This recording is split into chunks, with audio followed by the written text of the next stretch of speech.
Hey guys, how's it going? It is officially that time of year when I have to wear sunscreen. We're trying out this new one. I have another one coming. It should be here tomorrow. We'll see how it goes. I have a busy day today. I've got a few things that I want to get done. I would like to get the zinnias planted up front in that new bed that I just did, and a little like cleanup on some smaller areas. There's a lot to be done around the property right now. That was scary. Why did my eyebrows go up so high? There's a lot of stuff to be done on the property, but I want to start with the zinnias because I think that needs to get done, and that kind of needs to be priority. I want to get the front of the property looking really, really nice. So let's head to the back, and I will show you guys the zinnias that I have. So this is pretty much all I have left for seedlings. I have Oklahoma zinnia. I have Oklahoma salmon zinnias right here. And I'm thinking I might just tuck all of those up there. It's not a whole lot. I do need to come in and pinch these. So with pinching, it's really simple. You just kind of go in and pinch the tops off of these, and that makes them want to branch. If you're super dedicated, you can go in and root these. I don't. I also don't always pinch. You don't have to pinch. It just makes it so that you get a bushier plant. Sends out side shoots. I do it most of the time, not always. I guess I'm doing it this year. And I do want to say that these Bootstrap Seed starting trays have actually been really nice, because I thought that I had not labeled them, but then I remembered I color coded both pinks, so I knew that both of these were the Oklahoma salmon zinnias.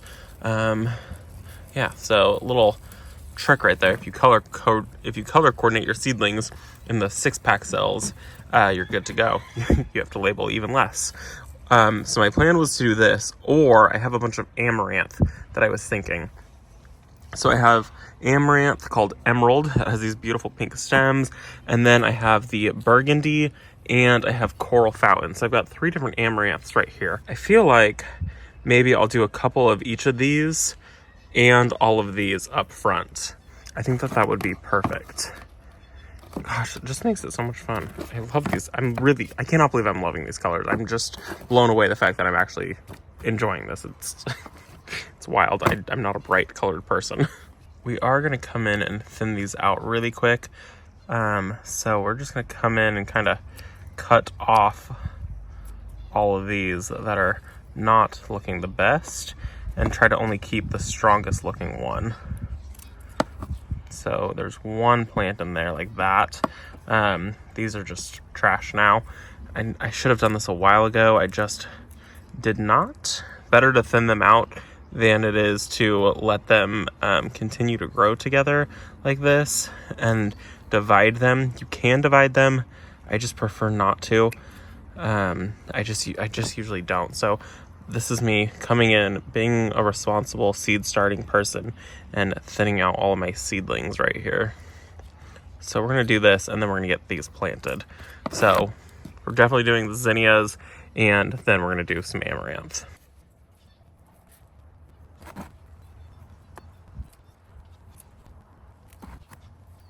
How funny is it that I color coordinated this? So the orange, and it had orange stems. I didn't even know that it was going to have orange stems. Isn't that hilarious? So if you missed it, yesterday we installed the edge-right edging up here and really defined these beds. I was planning to go a little bit further, but I mismeasured once again. So it actually is totally fine, because this makes it so that it's very accessible for them to be able to get in here. And instead of me planting right up against it, it makes it so they can actually read the meter when they come by. So my plan now is to come in here and do some planting. I want to do all of my zinnias right in here. I think that will be really pretty. Just like a mass of this like pink zinnia right here, I think will be really, really pretty. And then I think on the other side over here, so we'll have pink and we'll have sunflowers that are yellow. And then we're going to come over to this side, and I have pink and sunflowers that are yellow. And then I'm going to do amaranth right here, and I think that'll be absolutely stunning. And look at these sunflowers.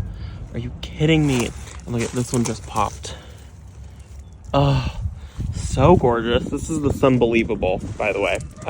You get like 1,000 blooms in a growing season per plant. Super cool. And these will hit to the very top of this fence right here. So this will just be kind of a wall right here of sunflower blooms. It'll be really, really pretty. Let's get these all in here. This is probably not going to be enough room for them, but I think it's fine. I like to overplant anyways.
I cannot wait to see those up there. Now I'm in the backyard and I'm thinking that I might tuck a few of them into this bed right where that gap is right there.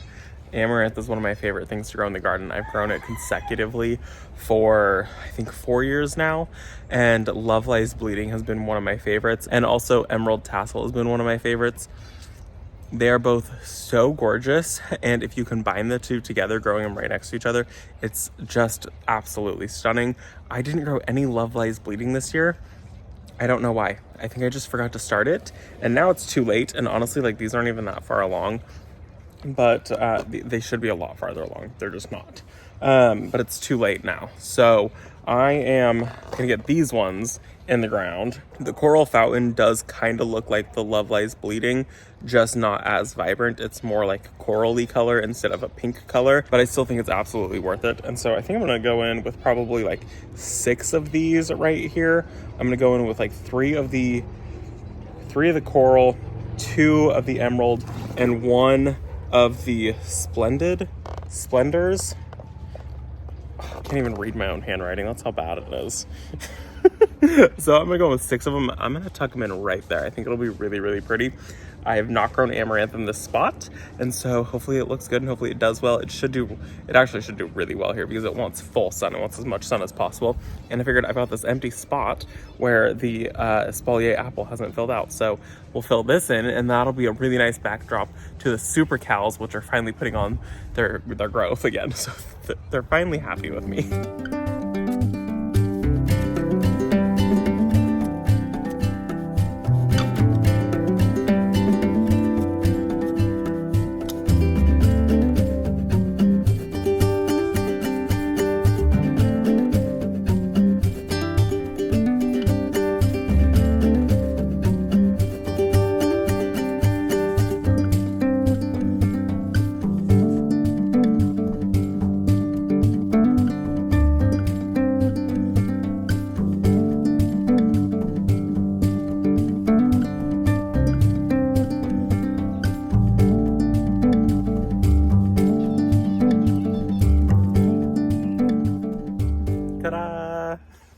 It did nothing. It doesn't look like I did a whole lot. But what it will do in a few months is going to be amazing. And then you guys saw I went in with something. I did go in with the Slug and Bug Killer, the Bug and Slug Killer, whatever it's called, by Bonide. I get it off of Amazon. I think it's like, this one I found locally and this was $40. I don't remember how much it was off of Amazon, but I love this stuff. You do have to constantly apply it. So I did reapply to the super cows right here just to be safe. I don't want slugs and bugs to eat them. It does snails, slugs, cutworms, and earwigs. So just to protect those little baby seedlings, just to, you know, give them a better start, because I do know that there are slugs in the area. So that should help with that. I do recommend this stuff. I will try to remember to link it. Also, we have Mama out. One of our chickens is out. She's getting picked on, so she's the only one that's allowed to free range right now. She is like 6 years old, and that's kind of a long life for a chicken. Like 6 to 7 years old is like average. So we're not expecting her to live too much longer. What we are thinking is happening is that the other chickens know that she's getting older and that she's probably not going to live too much longer. And she has always ran the coop. And so we think that now they're picking on her to reestablish the pecking order, which is where that comes from. It's the pecking order. They peck to see who's in charge and who's not in charge. And I don't think she's going down without a fight. So we think that's what's up. We think that's why she's getting picked on, and why she is starting to lose some feathers. So also that, plus her age. She's, like I said, she's older, but she's still laying eggs. So we'll see what happens. We're going to keep an eye on her, and we are going to make sure that she just comes out and free ranges all day long during the day, and then we'll just put her in at nighttime. She should be fine just at night because they'll be roosting. So we're gonna keep an eye on her. And the last thing that I think we're gonna do for the day is play a little bit of shuffle. So we have this terracotta pot and this terracotta pot here. And we love having them flanking, but the lemon tree doesn't look always the best, and it doesn't always look the most full. This is like how it looks. And we want something that just is a little more impact when you first walk in. So we're going to move this one. I don't know where it's gonna go. I might just stick it up here for the time being, but we are going to take the magnolia that's here and move it over to this side right here. And then we have a willow tree all the way back there. It's a Kilmarnock willow. I picked that up, I think 3 years ago. Sorry, the camera's shaky. I'm really zoomed in. And it's in a massive terracotta pot, and it's huge. The fence is 6 feet tall, and you can see it's taller than the fence. So we're going to bring that up here, and we're going to plant it where the magnolia is, and that's just going to give us a little more privacy because we're always sitting here. And so what it should do is it should just kind of fill this area out, give us a little privacy. They're always on their back porch. We know that they don't want to see us, and you know, we don't want to see them. It just gives everyone a little more privacy. So we'll add the really tall tree here, and that's going to be really, really pretty, and then move that. So just a little bit of shuffle. This is why I love doing things in terracotta pots, is because I can play shuffle, and I can put trees on concrete where we normally couldn't put a tree. So let's move this one first. I lied. Brent already put the gorilla cart back here. We're doing this one first. We're gonna just get it up there.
So it doesn't even fit. We had to take it out of the gorilla cart. It doesn't fit under the gazebo, so we're trying to tilt it without breaking the pot or killing ourselves. So we're gonna tilt it now and get it over there very safely.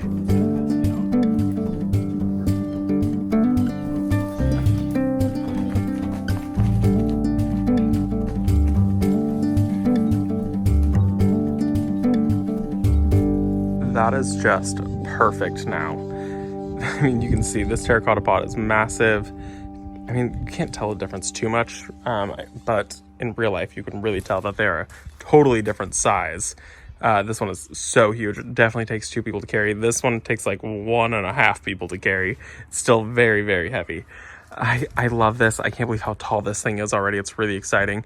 This makes it so like you're sitting there and it feels very kind of closed off now. It's really, really nice. This is a Kilmarnock willow.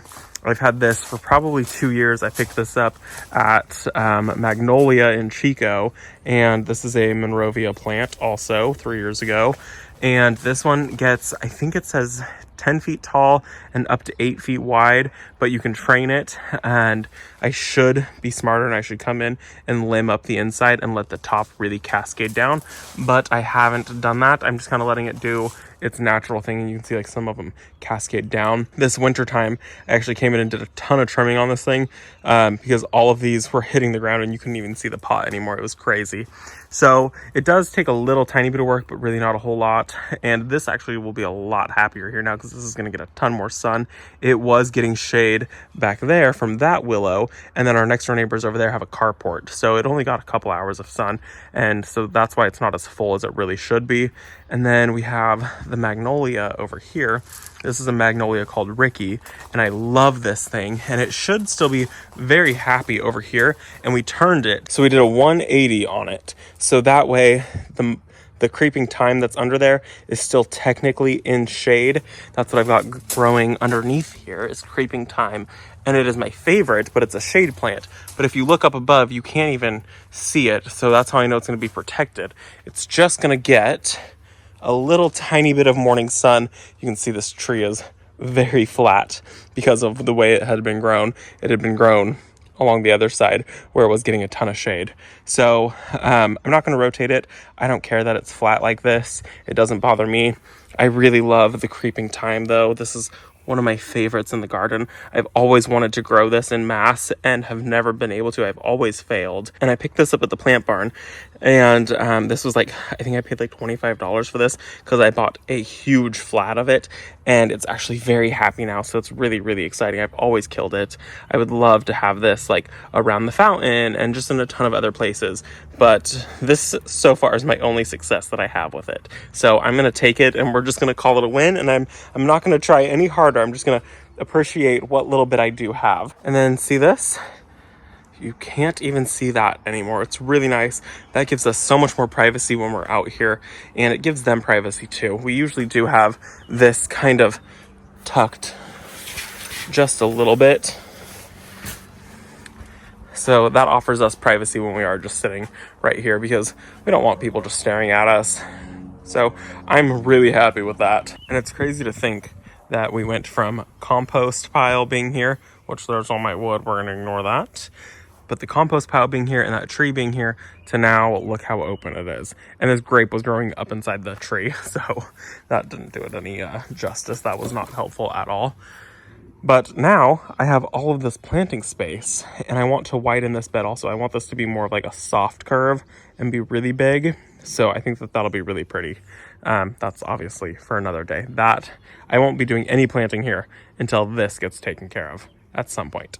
So this is the main reason that I love to grow things in terracotta pots. I get people all the time that ask, why are you growing it in a pot? Just put it in the ground. No, I don't want to. I want to be able to play shuffle with my plants. I want to be able to move them and enjoy them here for a while. And then maybe in a year I might change my mind again and I might move it. So this makes it so I can instantly have protection and like privacy. And I absolutely love it.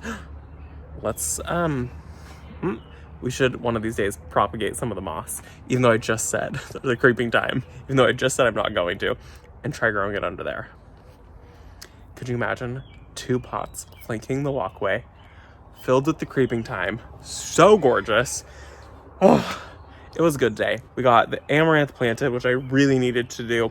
I cannot wait to see those zinnias take off. I'm gonna go in there and I'm gonna plant, I'm gonna put some of the creeping, oh my gosh, my brain is so fried. Okay, I'm gonna go up there and I'm gonna put some of the slug and bug up there also because I haven't done that yet, just to protect it a little bit more because I wanna make sure that all my plants have really good success, and I know that we have slugs and bugs and I don't wanna set myself up for failure. So we're gonna do that, well, I'm gonna do that off camera. I'm saying goodbye right now. I'm rambling. I'm really happy with how it all turned out, and it's really exciting to see everything up front happen also. Thanks for coming along with us today. I hope you enjoyed it, and I will see you all in the next video. Bye, guys.